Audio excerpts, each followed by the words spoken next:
Assalamu alaikum wa rahmatullahi wa barakatuhu.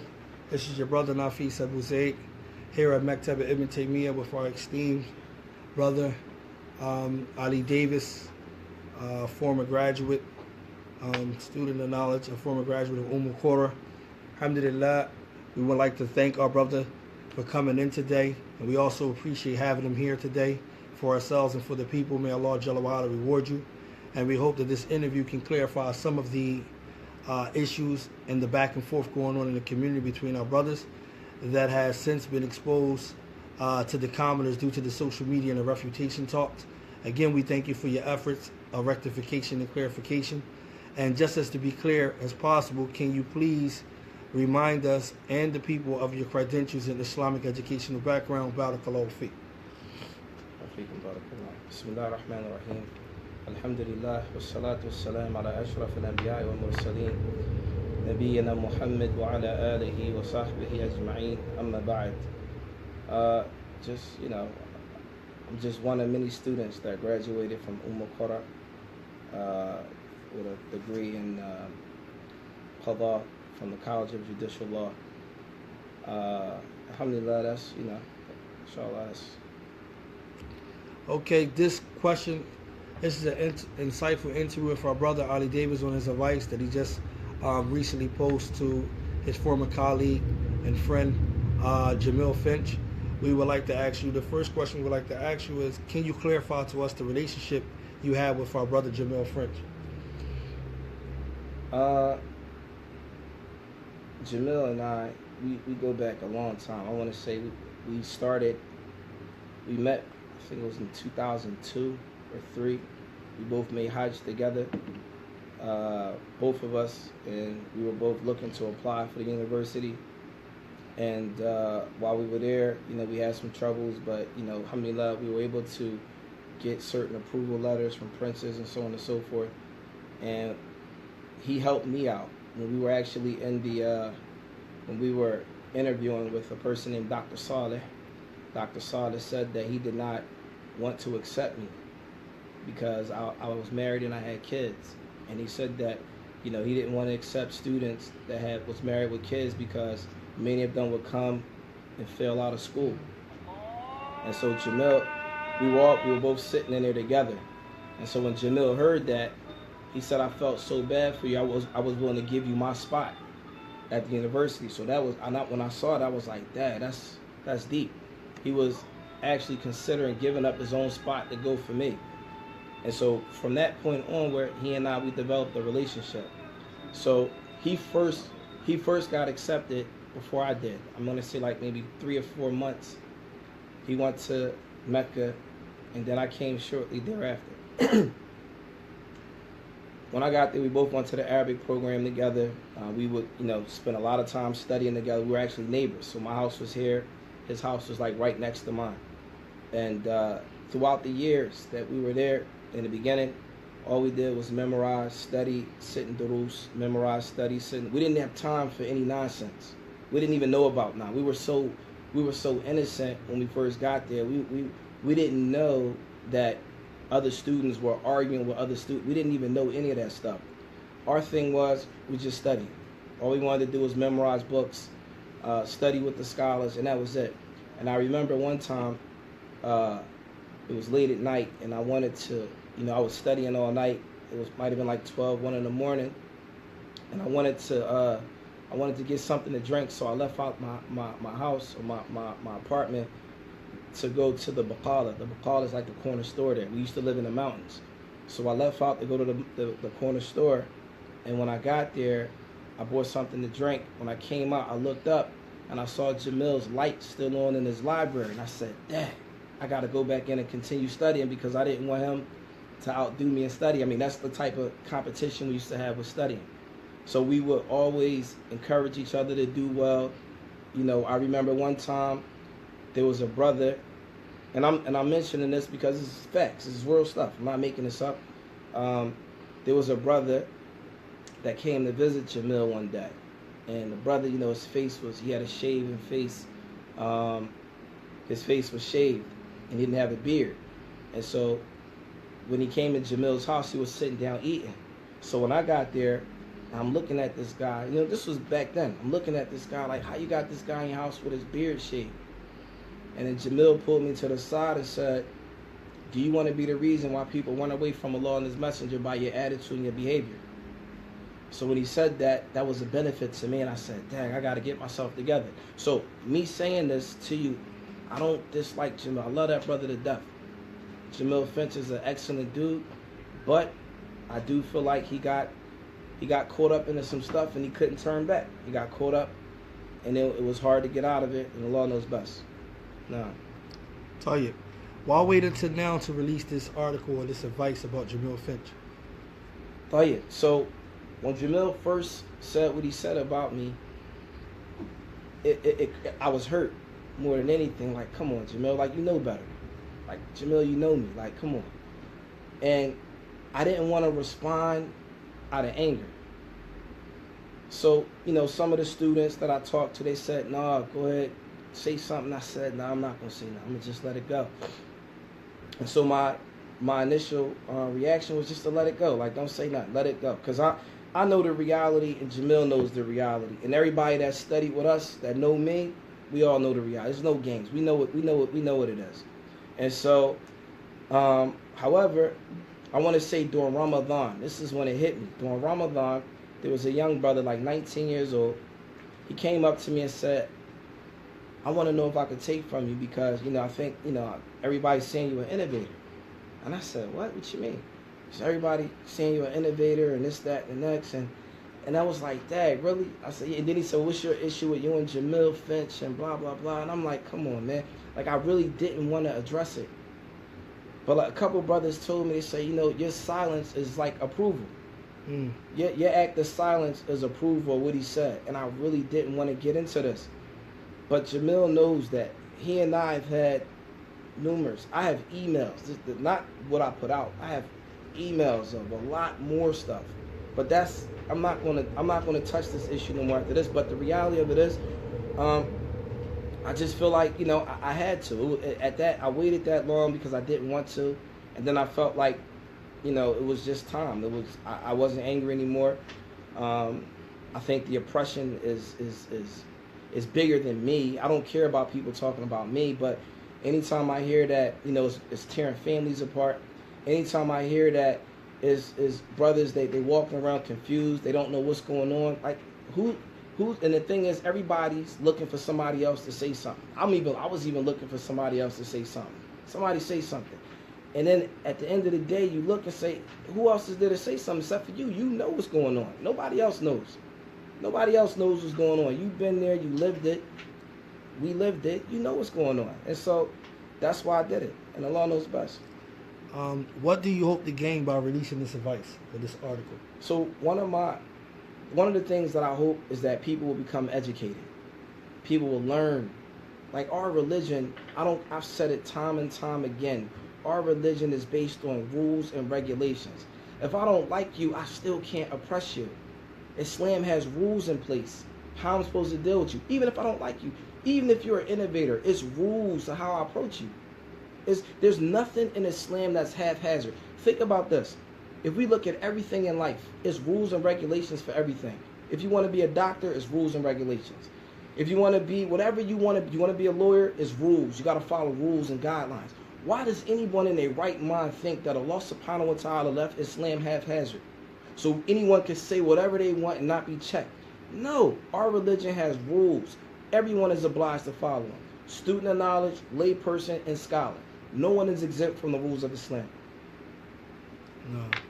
After releasing your advice, your article on Jameel Finch, he responded on Twitter just yesterday with, I left Ali Davis, meaning you and company, because I prefer to be among Ahl Sunnah, not upon the way of Ikhwani Muslimun. Hashtag, it's not 20-page deep. Now, not to put you on the spot, brother, what is your response to this tweet? Some of the people amongst us here at the Mahat find this to be highly disrespectful, disregarding, and insulting, especially to you and your honor. I mean, I just take it with a grain of salt, man. He's been talking. I've been back since 2014. I haven't said anything about Jamil.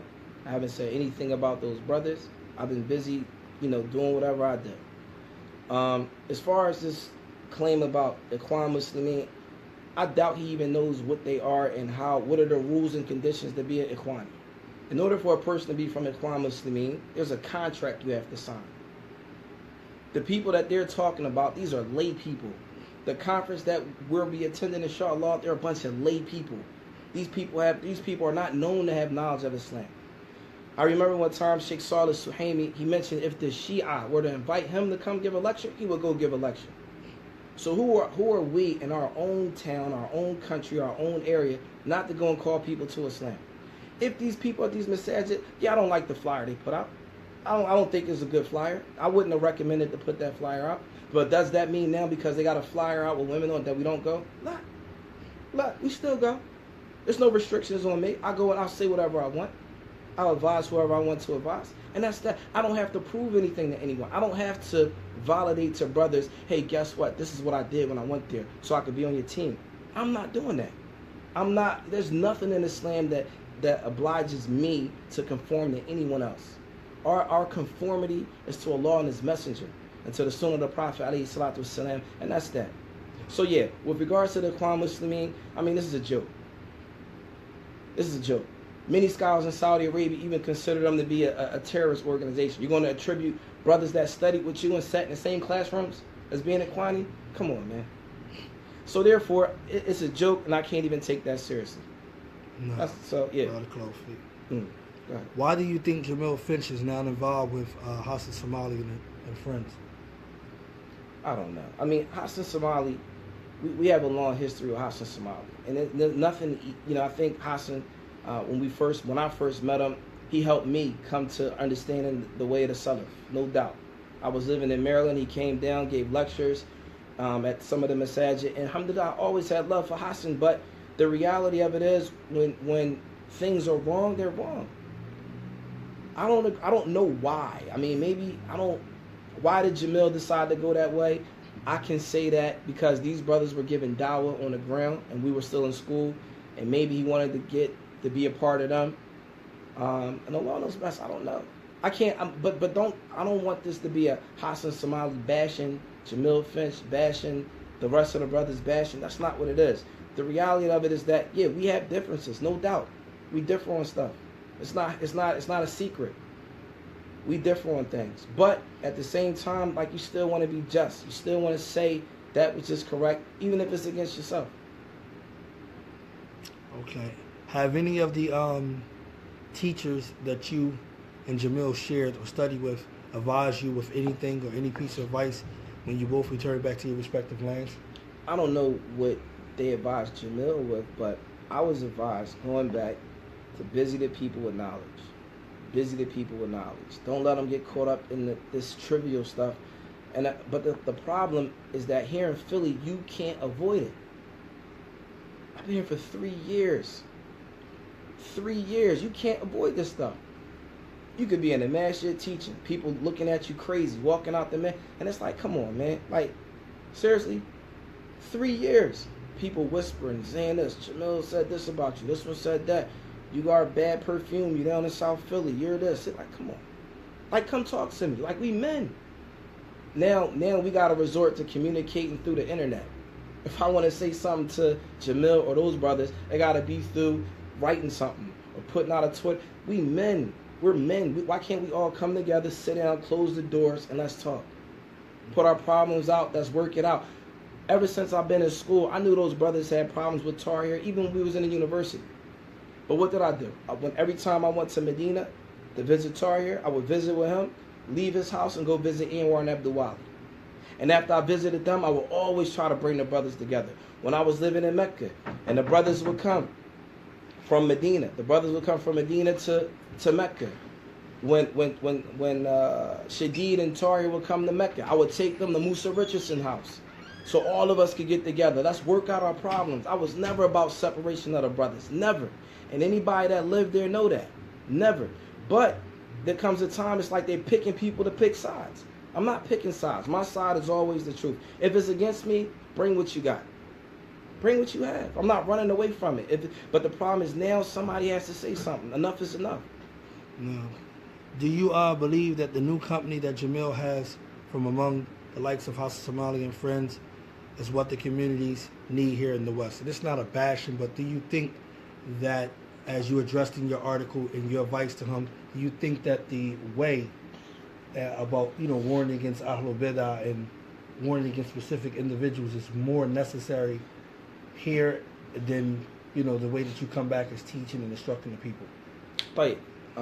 Warning against Ahlul Bidah is something that is from the religion. The problem is, you have to really warn against Ahlul Bidah. Don't warn against me. I'm not calling nobody no innovation. Don't warn against Abu Sajid. Don't warn against the rest of the Mufti. What are you warning against us for? We're calling to the same thing you calling. Maybe we're calling to the same thing. I don't know what we're calling to following Allah subhanahu wa ta'ala in the way of his Prophet alayhi salatu wasalam. The brothers are calling to Allah subhanahu wa ta'ala in the way of the Prophet. Why are you talking about us? On Broad and where's that? Broad and Glenwood. Broad and Glenwood. You have the what are these people? The Ahmadiyyas. They're building something called the Masjid for the people to worship whatever they're going to worship there. Why not talk about them?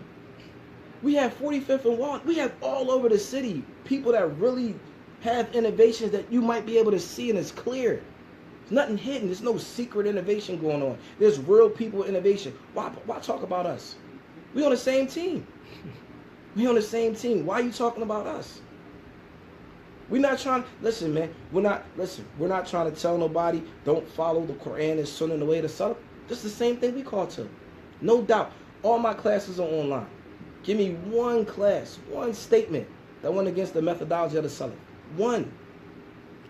Do you believe that this is somehow still a part of the question? Do you believe that somehow the things that the other brothers are propagating, do you think it's destructive? Is it harmful to the community? I mean, what you witnessed so far, since you've been here for 3 years, do you think it's destructive? I mean, the reason why I'm speaking about it now is because I feel like it's harmful to the community. People are suffering, man. I didn't realize the effect was as strong as it was. People are suffering, man. People are hurting. People don't know. They don't know, man.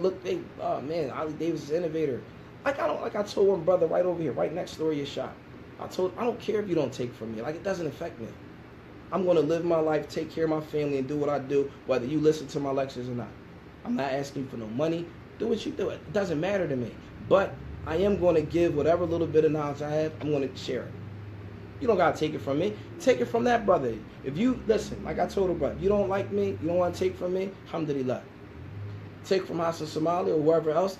The goal is Jannah. The goal is paradise. If they're helping you get there, ahlan wa marhaban. Ahlan wa marhaban. I don't have a problem with that, man. What do you think about the response of Musa Richardson on Twitter to Jameel Finch after reading or after releasing your advice to Jameel Finch about it's just kalam, a bunch of words and emotions? I mean, Musa Richardson, to us, he was like, for me and for Jamil and myself, he was like our teacher when we first got there. I have a lot of love for Musa Richardson. However, I do feel like he's wrong. He's out of pocket. And the problem with that is is Musa and our issues started when Abu Hassan Malik visited Mecca some years ago. This is what happened. Abu Hassan Malik visited Mecca some years ago. Jamil and Abu Sajid, Saeed and I, we picked him up from a hotel to go take him out to breakfast or whatever. When we picked him up, he got in the car. He's riding with me where you sitting. I'm driving. And I had a book in the car. The book was called Ihkam al-Ahkam from Ibn Daqiq al-Eid. This is an explanation of Umdat al-Ahkam. I had the book there. And so as students, what we do is we read. So when he got in the car, I asked him, I said, Sheikh, I called him Sheikh, out of respect. He's been giving dawah a lot longer than many of us. I said, Sheikh, you ever studied this book, Ihkam al-Ahkam? He was like, no. So I was like, all right, I left it at that. So the next day, we ate, went on about our way, and that was the end of it. The next day, I get a phone call from Musa Richardson. Ali, why did you disrespect Abu Hassan Malik? And I'm scratching my head like, what are you talking about? How did I'm thinking like that. Maybe I asked him a question while we was eating. He felt some type of way, but I'm thinking, why didn't he say something to me? But anyway, I get a call from Musa. Musa's like, Ali, why'd you disrespect Abu Hassan Malik? And I'm like, well, what did I do? He said, you said, he said. He's like, he said that I told Abu Hassan Malik why did I ask him about some easy book in Islam to read? And I said, Musa, he's talking about Ihkam al-Ahkam from Ibn Daqiq al-Eid. This is a book that scholars teach other scholars. This is not no easy book. And then Musa said to me, well, Ali, for Abu Hassan Malik and Abu Khadija, you can't talk to them about those issues. So you can't talk to them about those issues, they get upset. When he said that to me, a light bulb clicked, something not right with this. Something is not right with this. When he said this, I told brothers about this back then, and I'm mentioning it now. So, and this is not slander, it's not a lie. This is what happened. Abu Sajid was sitting right in the back seat of the car. I asked Abu Hassan, did I say something crazy to the brother when we was? It's like, no. So, the end of the day, man, then Musa got mad at me. I was the first. Then there was another issue between Musa and I when Hassan Somali and those brothers took over Germantown Masjid back in 2010 or 11, if I'm not mistaken. Musa got involved in it, in the affairs of the masjid there, and I told him, like, you're not, at this point in time, he hasn't been in America over 13 years. How do you know what's going on in Philly? You're not even there. Yes, the administration in Germantown, half of the administration was for politics and the other half wasn't. It wasn't everybody. You sit down with the brothers and you talk to them. You don't, and that's a whole nother conversation. What happened in Germantown Masjid, how the current Masjid now wasn't what it was back then. They were overthrown, and how all that happened. That's a whole nother ball game. And I advise you guys to talk to Dawud Adib about that, and Abu Yusuf Khalifa, because they were directly involved, and they could give you more insight. And I could give you insight. Maybe we could all collaborate as to what happened about during that time. Now, What was another? You have another incident with you and Musa Richardson? Why you believe that your relationship is so rocky now? I have some. I mean, I don't. I remember. I mean, we'll leave it at that. We'll leave it at that. It's some other stuff. I'll leave it at that. And just go ahead. You want? Have you ever had a face-to-face meeting with these individuals to make Islam? Who? Jameel Finch. Have I had a Hassan face-to-face with Jameel Finch? Any of them from that organization? Since when? I saw Hassan Somali last year in Ramadan, or the year before in Ramadan. I went up to Germantown. I saw him. We sat in his library. We talked.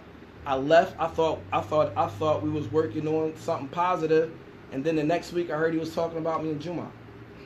You know what I'm saying? So how do you expect a person to react to that? Like, come on, man. Like, if you talk about me during Juma, but I go and sit in your office, he gave me a book of dua. I'm reading, alhamdulillah. I'm figuring this is a means of brothers coming together, and then the next week, boom, he's talking about me in Juma. From what I heard, I can't guarantee that. This is the word on the street, that he was talking about me after Juma. Now, granted, and I'm not going to defend myself. Sometimes I get upset when I deal with those brothers, no doubt, and I take ownership of that. I own that. Sometimes I'm out of pocket. Sometimes you know what I'm saying. I own that. I'm not going to run away from that. You know what I mean? Because it's I see the harm that it causes many people, and it's upsetting. In your honest opinion, why do you think Jameel Finch have yet to respond to the legitimate questions you posed to him in this advice? And do you think he will ever answer? I mean, honestly, I hope he does, but honestly, I don't think he's able to. And the law knows best. You gotta understand. I gave him what I put out was what I didn't write that. That's old. That's old. I gave him that in 2013. 2013, I sent it to him. He never talked to me after that. The only thing he talked to me after that was when I was on the plane coming back to America, and he sent me a text message making dua for me. When I left Saudi, he gave me a text message saying, may Allah bless you, and whatever, and that was it.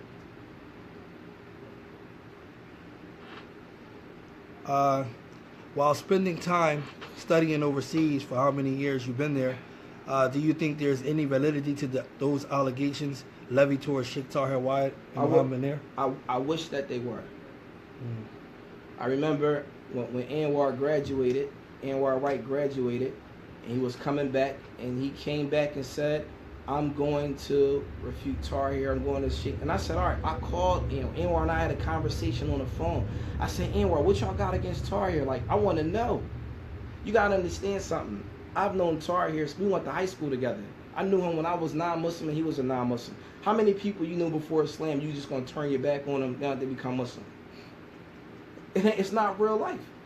But my thing was, if Torah here made mistakes. Let's figure out what they are and let's talk to them. Let's fix it. So I said, Anwar, what did Torah here do? That was the first thing came out of his mouth was one of the brothers was sick or had a cold and Torah wouldn't shake his hand. When I heard that, I said, come on, man, you can't be. After that, I just ignored everything else after that. After that, I didn't want to hear nothing else. Torah here wouldn't shake his hand because the brother had a cold or something like that. And I'm like, a cold? Are you serious? And whatever he said after that, I can't honestly remember because I blocked it out after that. It was like, it's nonsense. It's nonsense. So go ahead. No.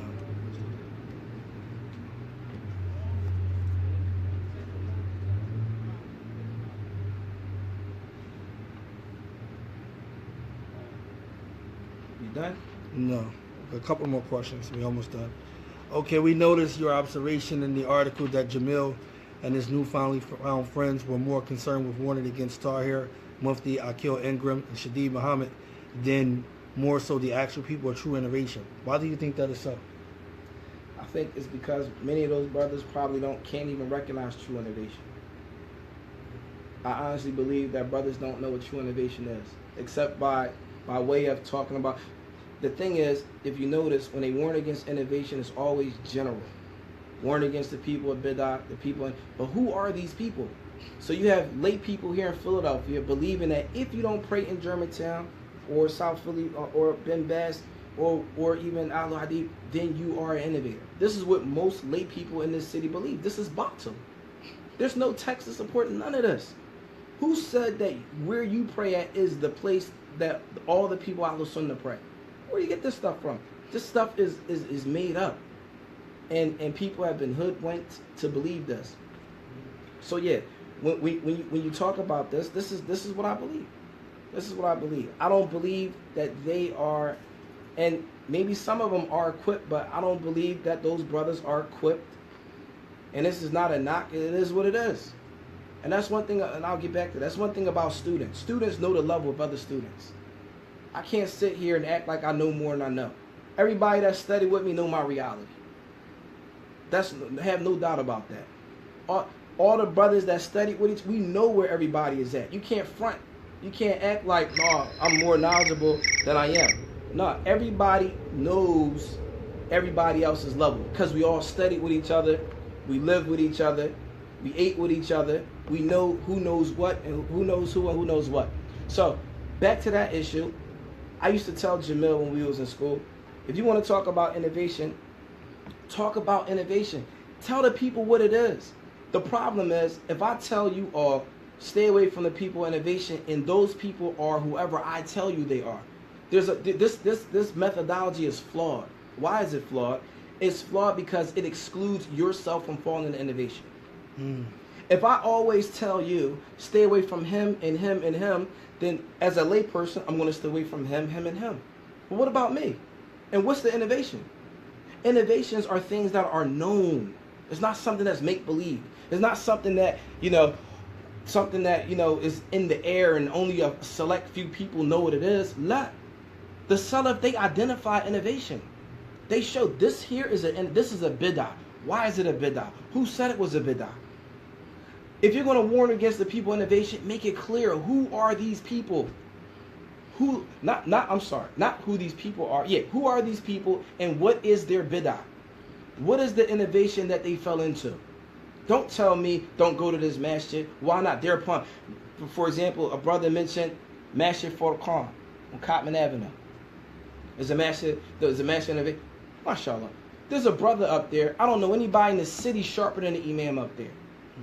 Imam Muhammad Musa. This brother has 10 qira'at of the Quran, born and raised in Mecca, graduated from Darul Hadith and from the students of Sheikh Muhammad ibn Adam, who all of us who went overseas know who he is. How is that a massive deviation? How? His Arabic is better than everybody's in the city. Everybody. There's nobody in the city whose Arabic is better than his. No one. So you're going to sit here and tell me, or tell the people, the masses that don't know better, that this is a master of innovation? Come on, man. This is oppression. This is the epitome of oppression. This is what oppression is.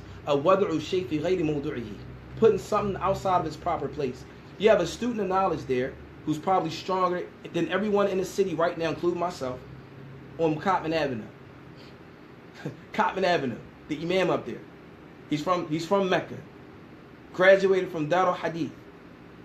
From the students of Sheikh Muhammad ibn Adam in Mecca. And you're going to sit here and tell me that's a master of innovation, mashallah? So what is he calling the people to, mashallah? If it's a master of innovation, what is he calling the people to? Is he calling them to worship other than Allah? If he's calling it bid'ah, what bid'ah? Is he calling it Sufiya? Huh? Is he calling it the Irja? Is he calling it what? What is he calling it? Is he calling the Khariji to be from the Khawarij? What is he calling the people to? Huh? Is he calling the Qadariyah? What is he calling? Is he Maturidi? What is he calling to? MashaAllah. If there's a place that Ahlul Bid'ah, what is the Bid'ah?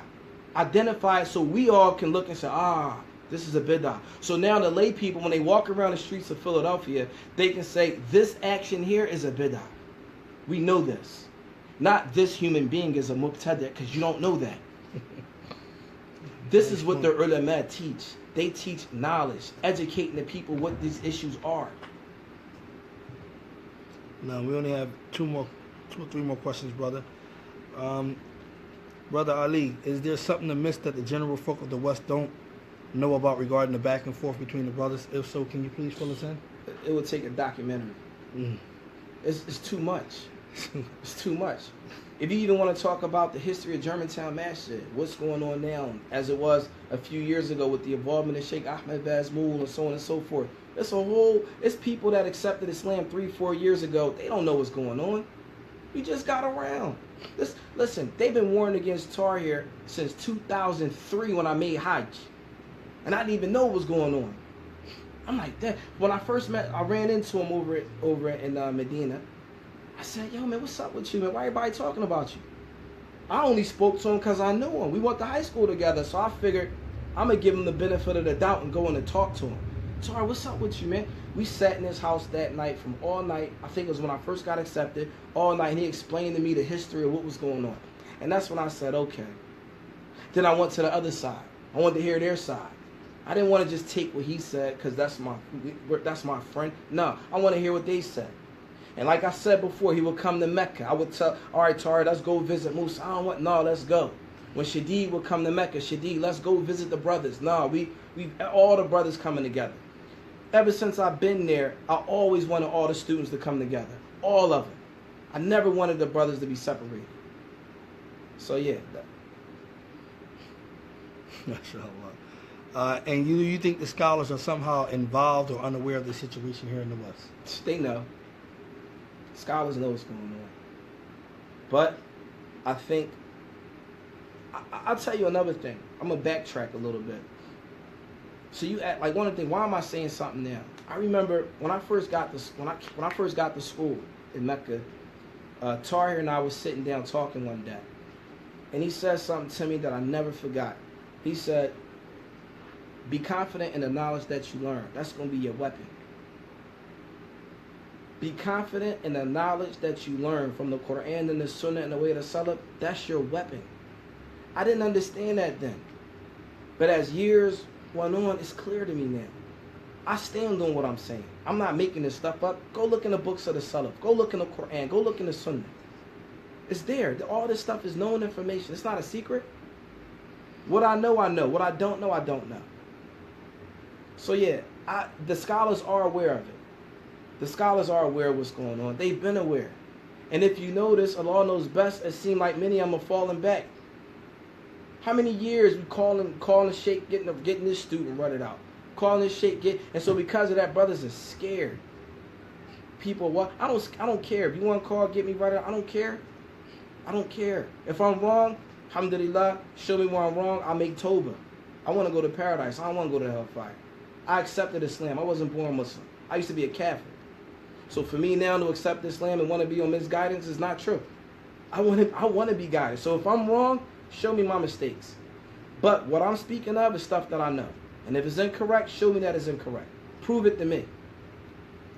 However, the masses are really still kind of confused because they're saying, well, if what the brothers are saying wasn't true, don't you think the likes of the scholars that they have now, or the likes of the scholars they quote, would somehow be speaking against that stuff? But it seems as if the scholars that they know what they're saying. Exactly. That like stuff is in English. Yo, yeah, Quan, it's two different crowds. You got an English crowd, you have an Arabic crowd. Do you honestly think everything brothers put out, they translate it verbatim and send it back to scholars so they can listen to them?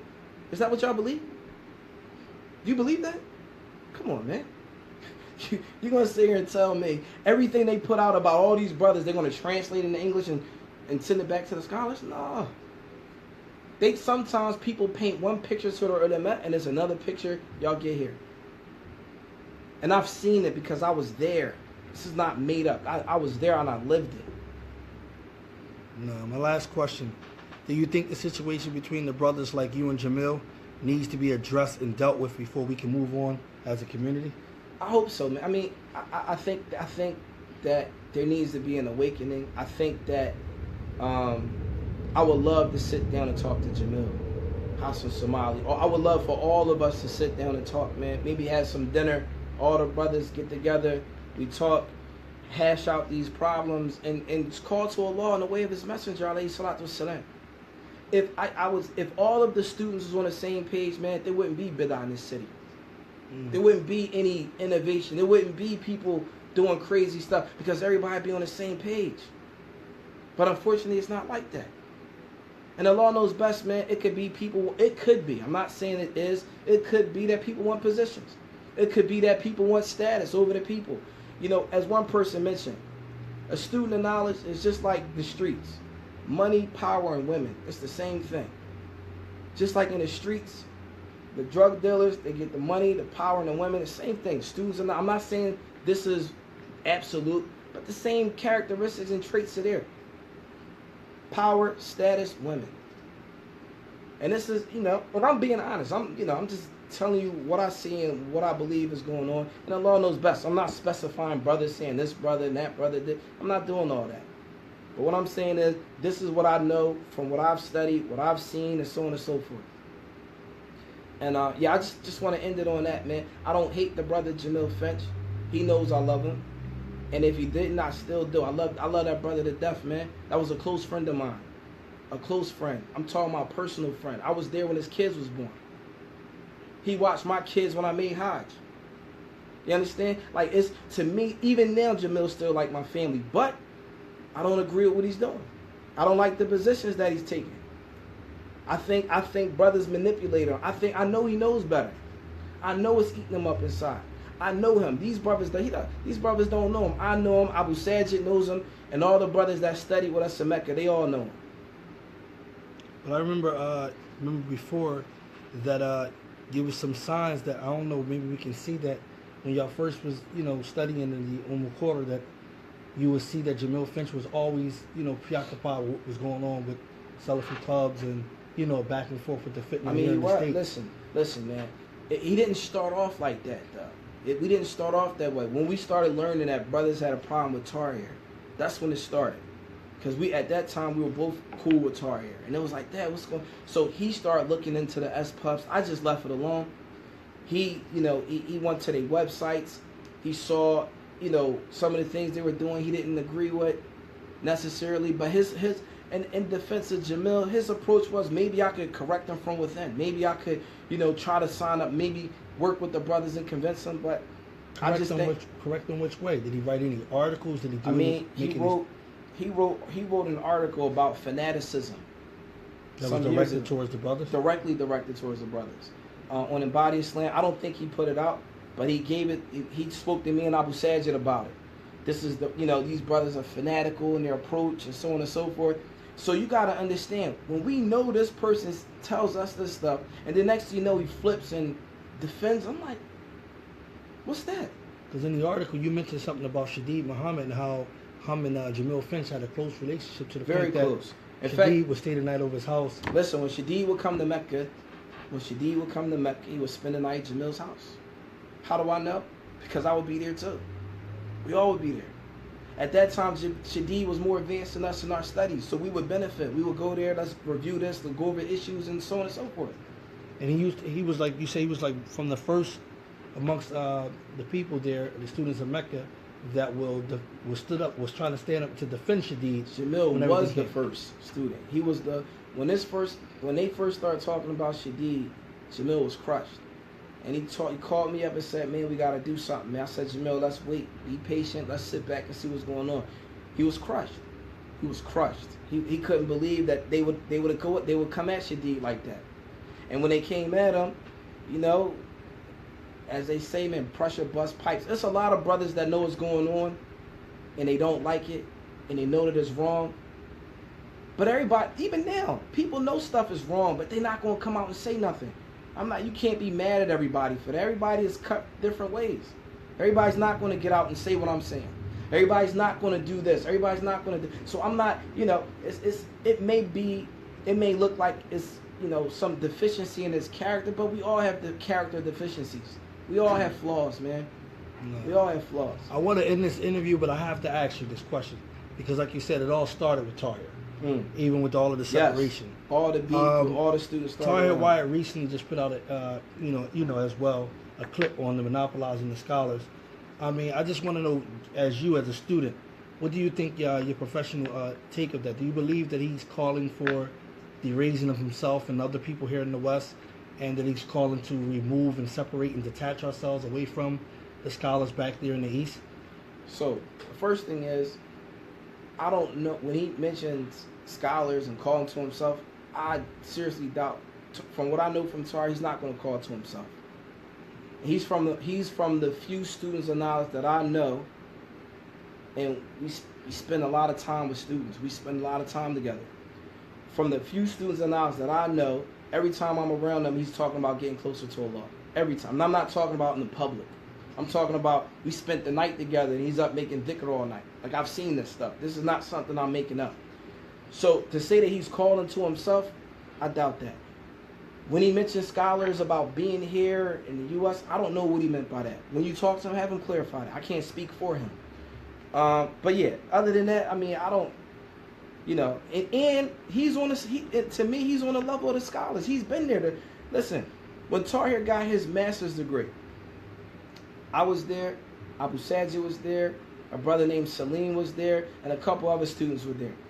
Sheikh Abdul Razak al-Badr was the one who argued Tahir's paper for his master's degree, not for his PhD, his master's degree. And so Sheikh Abdul Razak al-Badr started crying at his dissertation and said, now he's from among us. Now Tahir is from among us. When you see scholars saying stuff like that, we're going to act like that stuff never happened. I was there. You know what I'm saying? I was there. I sat there. It was other brothers there. So this is not something that I'm just making up or brothers just making up. We lived it. We saw it. Now I come back to America to feel it and act like I didn't live in Mecca for 10 years and see what happened? No, I'm not going to do that. I'm not going to do that. I'm not going to act like this stuff didn't happen. It happened. I have it. In fact, it's recorded. Brothers have it recorded. So yeah, I'm not going to sit here and act like, because brothers have a problem with Tahir now. Sheikh Abdul Razak al-Badr wasn't crying at his dissertation. Cried. Sheikh sat there and cried with tears and said, he is now from among us. Here we are looking at Sheikh Abdul Razak like, Dad, that's crazy. We're stunned. He said he came in here not knowing anything, and now he's from our ranks. Sheikh Wasil Abbas called Tahir a scholar. He said, return your affairs back to the scholar from y'all. Sheikh Wasil Abbas said this. So all this is stuff. How do I know? Sheikh Wasil Abbas was my neighbor. He lived across the street from me. I was there at his house.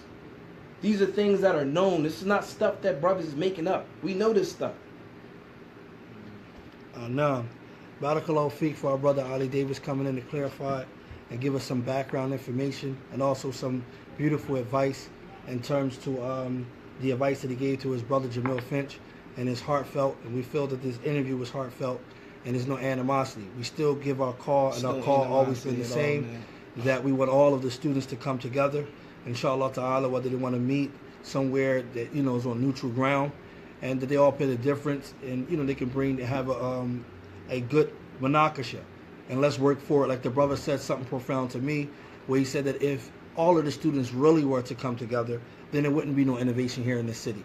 And that's something strong for me, and that's something that should be strong for the listeners as well as the common folks. Instead of just keep retweeting all of the bad stuff against each other and pinning it against each other, we need to start advising these brothers directly, inboxing these brothers or going to these brothers, giving them notes and stuff and saying, listen, we're tired of that. We have our children here. We have ourselves here. We're demanding that you brothers come together and really teach and not put this together. So inshallah ta'ala, we want to thank the brother again for taking out of his time, his busy schedule.